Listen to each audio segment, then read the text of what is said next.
Okay, 3, 2, 1, it's jam.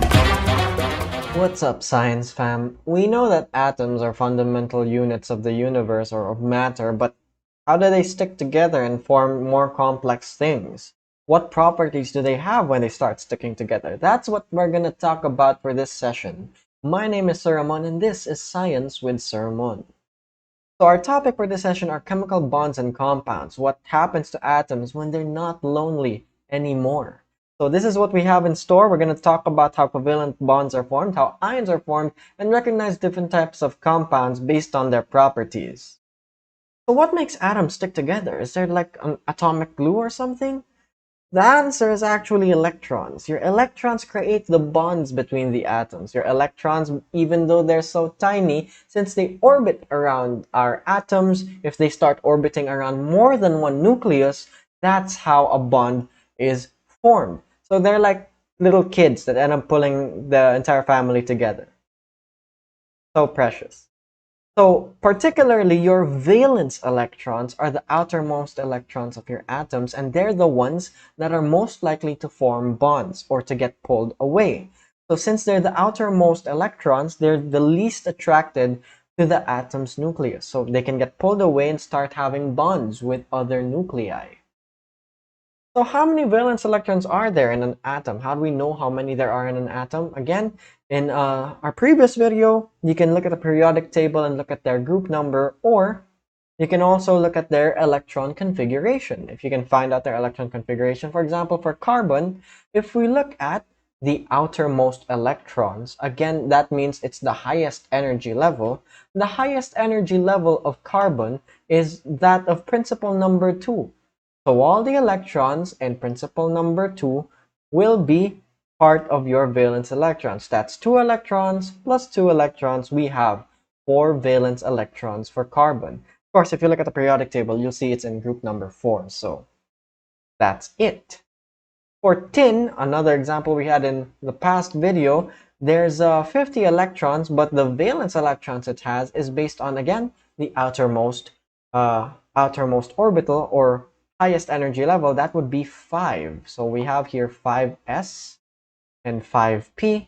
So if we look at 5s and 5p, we have 2 here and 2 there. There's also still 4 valence electrons. So even though tin is a much bigger atom, carbon and tin have the same number of valence electrons. Again, they're the outermost electrons that are capable of bonding. So why would they even want to bond together? Why would atoms want to bond together when, we can just be single, don't need no man? What do they get from that? A full outer shell, an outer shell that's full of electrons gives the atom stability and peace. So when we say full outer shell, this usually follows the octet rule. The octet rule is a rule that states that most elements are most stable when their outer shell has 8 valence electrons. Look at the diagrams here. They look very symmetrical when they have 8 valence electrons. There are some exceptions to this octet rule. For example, helium, it only has 2 electrons, so like it doesn't need 8 if it only has 2. And the transition metals don't follow the octet rule as well. They follow their own rules, which we won't tackle here. So atoms are very small, right? So how are we supposed to show how they stick together? We have a few ways, but one of the most common ways is Lewis structures. So Lewis structures show the valence electrons and the bonds they form, and then they remove all of the complicated stuff about atomic structure. Everything else they set aside for a while. We're just focusing on the valence electrons and the bonds. So in Lewis dot structures of single atoms, we just find the number of valence electrons and we just add dots around the atomic symbol while following Hund's rule from our previous discussion. That just means that we have single electrons before we pair them up. So when we start adding these dots around an atomic symbol, we always fill them in different parts of the atomic symbol, different quadrants. So the up, down, left, right. Single electrons first on the up, down, left, right parts before we start pairing them up, right? So again, there's just 4 cardinal directions around your atomic symbol. So how do they bond together then? How do atoms bond together? What different types of bonds are there? Let's start with the covalent bond. A covalent bond is a sharing of electrons. So when two different atoms can share electrons, they just have both electrons being shared with each other and forms a bond. It's like holding hands. The covalent compounds are also called molecules. So when you see the word molecule or molecular compounds, you should already know that it's formed by covalent bonds. So we can see here in this image how they form. So when there's two atoms that are just shy of the octet rule, just a few electrons left until the octet rule is satisfied, they can share the electrons with each other so that they have 8 electrons in total. If we focus on this nucleus, that's 1, 2, 3, 4, 5, 6, 7, 8. The other one has 8 electrons as well. Same for water on the bottom example. It has 8 electrons for each nucleus except for hydrogen, which is happy enough with just 2. So nonmetals form covalent bonds with each other. So your covalent bonds are always between a nonmetal and another nonmetal. In your periodic table, your nonmetals are hydrogen and everything on this right side that's green, right? Everything else is a metal or a metalloid. So your nonmetals are just these few elements. So your Lewis structures can also show the covalent bonds themselves. So in order to show these covalent bonds when you're drawing, for example, first you put the element with the most valence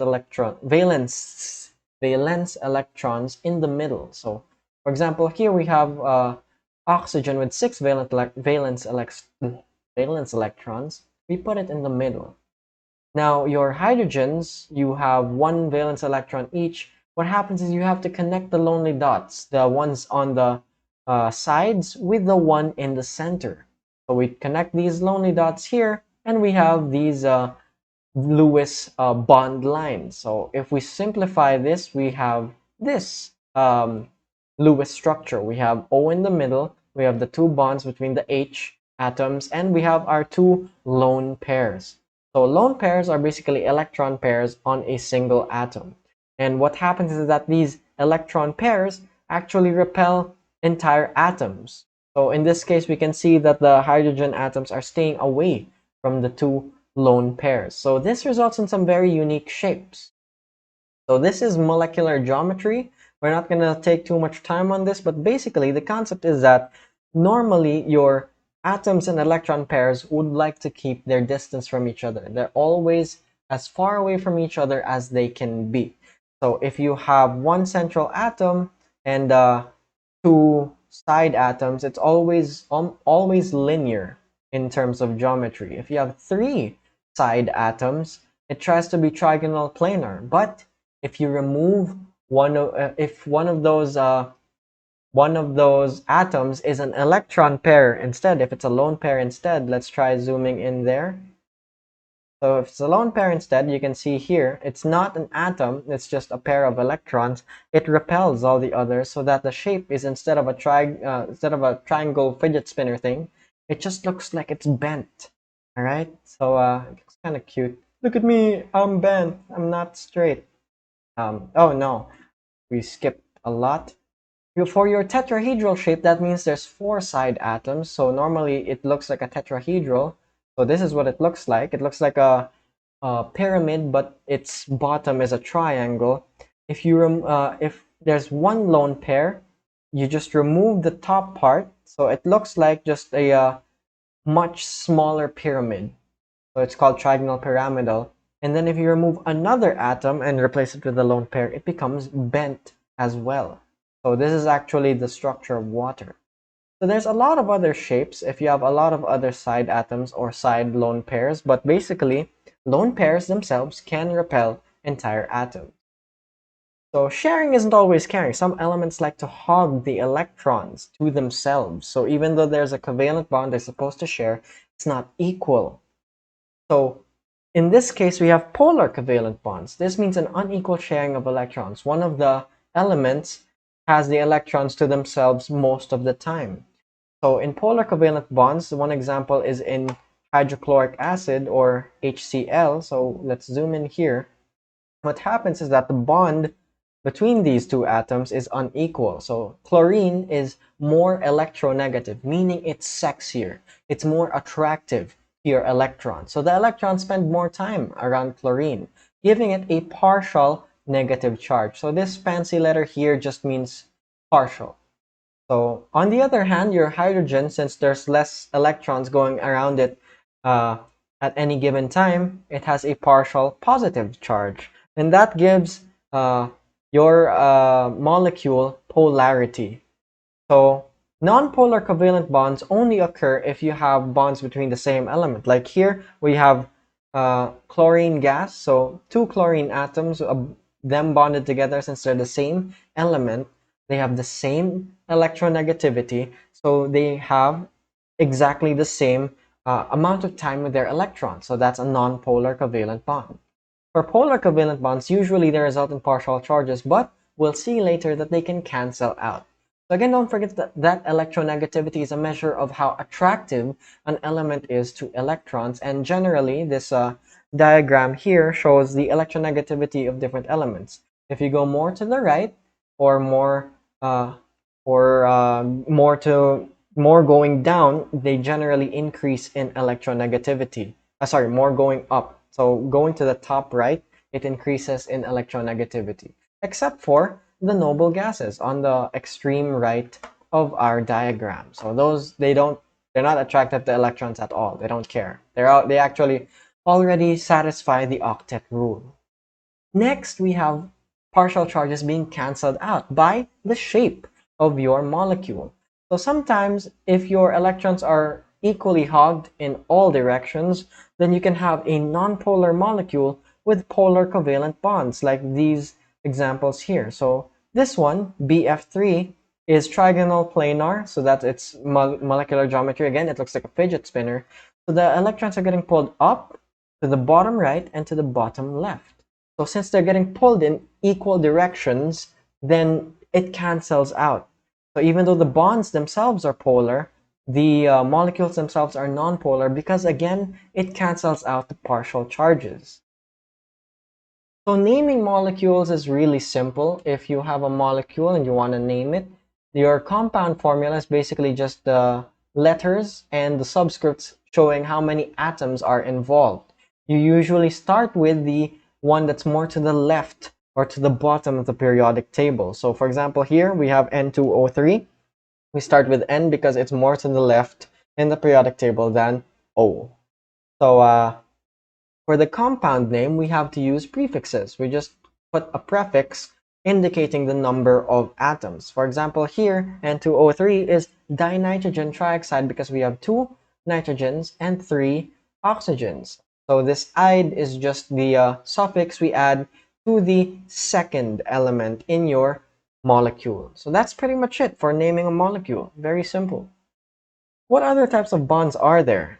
What about metals and nonmetals? Can those two bond with each other? Yes, they can, usually in an ionic bond. So ionic bonds form due to the transfer of electrons. So in this diagram here, we have the formation of ions by transferring an electron. So here's sodium transferring its electron to chlorine. So because it transferred electrons, it started having a charge. Sodium became positive and chlorine became negative, and since they're opposite charges, they became attracted to each other, forming a bond.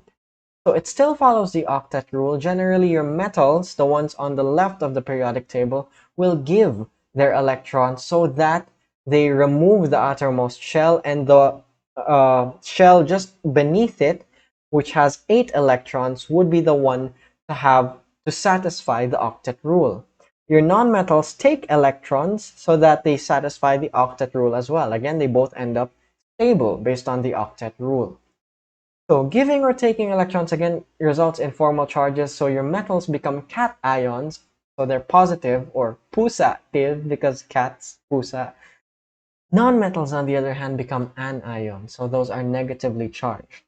So these charges should cancel out once you have ionic bonds, making the entire ionic compound neutral. Again, that's usually the case. So the trends for ionic charges are as follows. So again, mostly your metals here are become positive. some of the your metals here as well become positive, and your nonmetals tend to be negative because again they take electrons. These unlabeled elements in the middle are unpredictable. They have different ionic charges depending on who they're forming ionic bonds with. So we're gonna leave those out of our discussion for now, but everything else is very predictable based on their position in the periodic table. So Lewis structures can help as well for showing the transferring of electrons and the charges. For example, in calcium chloride, we have calcium giving off its 2 electrons. It gives one to chlorine and another one to another chlorine. So again, this shows the transfer. And in your final notation, it shows the charges. So you should indicate the charges. Here, since calcium lost 2 electrons, it has a 2 plus charge. And since chlorine gained 1 electron each, they have a negative charge, 1 negative charge each. So take note of the steps. First, we transfer valence electrons from the metals to the nonmetals in order to satisfy the octet rule. And finally, we have to write brackets, those weird line things, around the ions, and then write their formal charges in order just to signify that they're ions. So as you can see here, there's no lines between the cations and the anions, no lines to link them with each other, because you're not supposed to connect any dots or form any lines. Those lines are strictly for showing that there's a covalent bond. So for ionic bonds, no lines, just put the charges. That's understood already as an ionic bond. So ionic compounds tend to form very stable crystal lattice structures. This means that there's alternating negative and positive ions, cations and anions, in a very regular crystal structure. So this is actually a close-up of your salt crystals. So even table salt, sodium chloride, can form crystals that are very stable in terms of chemical structure. So the ions don't always come alone. Your cations and your anions are not just one atom, not all the time. Sometimes entire compounds become ions. So we have your polyatomic ions. These are covalent compounds with their own formal charges. So I won't have you guys memorize these, just know that they exist. And you'll probably be asked to look for tables of your polyatomic ions during your quizzes or tasks or activities. So these polyatomic ions result in two types of ionic compounds. We have binary compounds, which contain only 2 elements. For example, your table salt or sodium chloride. So we have sodium and chlorine, so it's a binary compound. Your ternary compounds have 3 or more elements involved, and usually that's because there's a polyatomic ion that's part of the ionic compound. So naming ionic compounds tends to be a bit more complex. So these are the steps here in this image. So for your cation, that's what you name first. There's only one possible charge, you just say the element. Like for strontium chloride, we just say strontium, just straight up strontium. For sodium chloride, for table salt, we just say sodium. But if there's more than one possible charge, for example, for iron, iron can have 2 plus or 3 plus charge. We have to write its Roman numeral indicating its charge. For example, in cobalt chloride, we have the Roman numeral 2 to signify that its ionic charge is 2 plus. Your anion, on the other hand, we just add the suffix "ide" to it if it's a binary compound. Again, if there's only 2 elements involved. If there's more than 2 elements, that means that there's a polyatomic ion involved, and we have to refer to tables or charts with polyatomic ions to be able to figure out their name, like arsenate or no, those are simple binary compounds here. Or sulfite is a ternary compound, your copper sulfite. All right, so again, special rules for your ionic compounds. So since there's no prefixes, going from formula to name is slightly harder. So if you're given the formula and then you have to get the name, you have to be able to know the elements, if they're transition elements, if they have multiple possible charges or not. Ionic formulas are kind of easy though if you're going from just the element themselves, and then you have to find the ionic formula. You just flip the charges between the elements and then turn them into subscripts. For example, your sodium usually gets a charge of +1. Your oxygen has a charge of -2. You exchange those and make them subscripts. So you get sodium oxide, Na2O, with a subscript of 2 there from the -2 charge of oxygen. So that's pretty much it.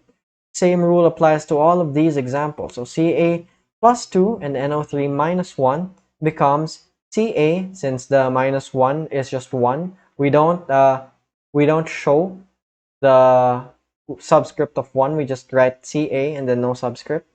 And then the +2 of calcium becomes the subscript of NO3 or nitrate. So take note that if you have polyatomic ions, you have to use parentheses and then write the subscript. Okay. In this case, we also have an additional step for this one, barium sulfate. We have to reduce the subscripts to lowest terms. So we have Ba2SO42. We can just eliminate or make it lowest terms. We just cancel out those two and we get BaSO4. We only use parentheses if you have many polyatomic ions. If it's just one, we don't need to put the parentheses. Your last type of bond is your metallic bond. So you have a sea of electrons in metallic bonds. Your metal atoms tend to let their electrons roam around. So if you have the same type of metallic nuclei, the electrons tend to roam around everywhere. So these delocalized electrons, we call them delocalized electrons, give metals their high conductivity for electricity and heat. So how do these bonds and compounds compare to each other? How different are their properties? Basically this. Again, for metallic bonding, of course, since it's metallic bonding, it's all metals, metal and metal. Ionic bonding, it's metal and non-metal. Covalent bonding, it's non-metal and non-metal, and so on. So one of the more important points here is the ability to conduct. So metallic bonding, metals with metallic bonding can conduct electricity and heat very well, whereas ionic and covalent compounds, it depends. For your melting and boiling point, your metals and your ions tend to have very high melting and boiling points, while your covalent bonds have low melting and boiling points because there's less attraction between them. Again, they're just sharing. They don't have a very strong attraction because they don't have very different charges. All right, so these are some of the key characteristics. This is what you should take away from this table. Again, just make sure to take note of these. So let's move on. So bonds can form through many ways, but the strength of your bonds with other people are entirely up to you. So that concludes our discussion of chemical bonds and compounds, and I'll see you guys next time. Party's over.